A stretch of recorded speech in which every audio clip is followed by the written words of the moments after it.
Welcome back to another daily code breakdown. Let's jump right into it. Today we are looking at a really interesting math puzzle called rotate function. Before we start, as always, if you get confused at any point during this video, please drop a question in the comments below. I'll make sure to jump in and try to clear it up for you. Here is the problem page. It looks like a lot of math notation, so let's translate this into plain English. We are given a list of numbers. Let's use the list 4, 3, 2, 6 as our running example. The first concept is rotation. A single rotation means we take every number and shift it one spot to the right. The last number falls off the edge and loops back around to the very front. The second concept is the function itself. For any given list, we look at the position of each number, starting at 0. We multiply the number by its position and add all those results together. Let's calculate the first variation, which the problem calls f of 0. This is just our starting list, no rotations yet. The positions are 0, 1, 2, and 3. We multiply them out. 0 times 4, plus 1 times 3, plus 2 times 2, plus 3 times 6. That gives us 25. Now for the next variation, f of 1. We rotate our list once. The 6 comes to the front. We do the exact same multiplication by the new positions. This time, our sum comes out to 16. Our final goal is to try every single possible rotation, calculate this sum for each one, and simply return the biggest number we find. The obvious way to solve this is to literally shift the list in a loop and do all the math every single time. But if the list is huge, doing all that math over and over becomes way too slow. Whenever a problem seems too slow to do the straightforward way, there is usually a hidden math trick. Let's look really closely at what changes when we rotate the list just one time. Imagine our list has 4 items, A, B, C, and D. Let's look at the equations. Notice how A was multiplied by 0, but after rotating, it's multiplied by 1. B went from 1 to 2. C went from 2 to 3. Almost every single number in the list just got multiplied by one extra copy of itself. The only exception is the very last number, D, which went from being multiplied by 3 all the way back down to 0. Because almost everything gets multiplied by one extra copy, what if we took our old total and just added the sum of the entire list to it? Let's see what happens. We take our previous f of 0 equation and add 1a, 1b, 1c, and 1d. Look at the result. The a, b, and c parts perfectly match what we need for our new rotated equation. The only problem is the d. Our little trick gave us 4 times d.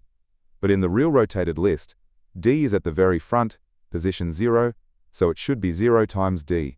To fix our shortcut, we just need to subtract 4 times d. The number 4 is exactly the length of our list. So we subtract the length of the list, multiplied by the item that just moved to the front. And there it is, the magic formula. To get the next rotated sum, we don't need to recalculate everything. We just take our previous sum, add the total sum of all the numbers, and subtract the length of the list multiplied by the number that just rotated. This approach is a form of dynamic programming. We calculate the very first value the hard way, and then use our shortcut formula to instantly find all the subsequent values, keeping track of the biggest one we see. Let's start building the Python code for this logic piece by piece. Don't worry if Python isn't your language, I'll have the full code for Java, C++, and JavaScript at the very end. First, we set up some variables. We create a variable f to store our current sum, starting at 0. We get the length of our list and call it en. And we calculate the sum of all numbers in the list, calling it numSum. Next, we calculate that very first variation, f of 0. We loop through the list once, multiplying each number by its position, and adding it to our ef variable. We also set our maximum result tracker, res, to this initial value. Now for the trick. We need to simulate the rotations. Notice we loop backwards, starting from the end of the list, down to index 1. Why backwards? We go backwards because with each rightward rotation, it's the number at the very back of the list that falls off and goes to the front. So looping backwards lets us easily grab the exact number we need for our correction step. Inside the loop, we apply our magic formula. The new ef is the old ef, plus the total sum, minus the list length, multiplied by the specific number we are currently looking at. Then we just update our result tracker if this new sum is bigger than our previous best. Finally, after checking all rotations, we just return the highest number we found. Here is how the complete Python solution looks when you put it all together. It's surprisingly short once you understand the math behind it. Let's quickly trace how this works with our example. The list length is 4, The total sum is 15. We calculated the initial sum as 25. We start our backward loop at the last index, which is 3. The number there is 6. We plug it into our formula. Our old sum 25, plus the total sum 15, minus 4 times 6. Doing the math, we get 16. Our result tracker stays at 25, because 25 is still bigger. This matches exactly what we calculated manually earlier. The loop moves back to index 2. The number is 2. We run the formula again using our new sum of 16. We get 23. 25 is still the winner. Finally, index 1. The number is 3. The formula gives us 26. 26 is bigger than 25, so we update our maximum result. The loop finishes, and 26 is our final answer. You should always think about edge cases. What if the input list only has one single number in it?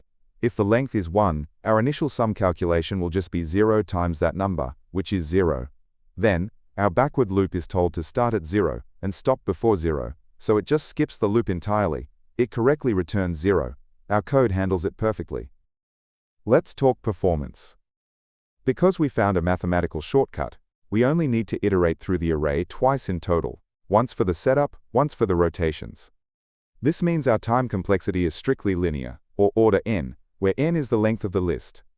For memory, we are only creating a few variables to hold numbers, like our sums and lengths. We don't create any new arrays, so the space complexity is constant, or order 1.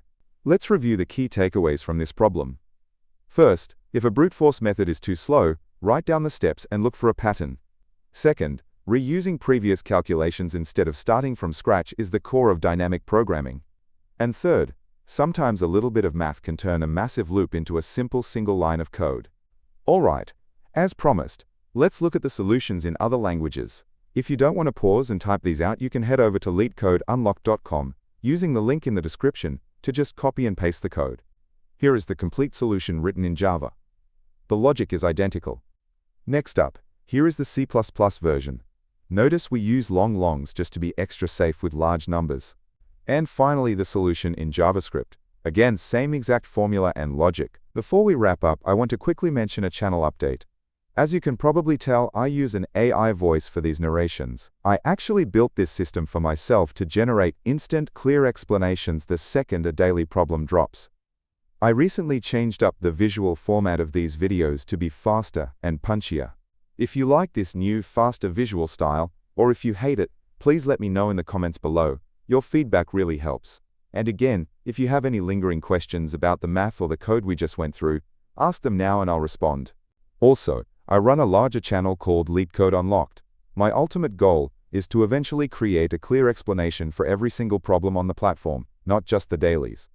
If you are studying for interviews, definitely check that out in the description. If you want to support this crazy goal of covering thousands of problems, you can donate at buymeaboba.com/leetcodedaily. Please make sure to like, subscribe, and hit the bell icon so you get these daily breakdowns right away. Keep coding, keep practicing, and I'll see you tomorrow.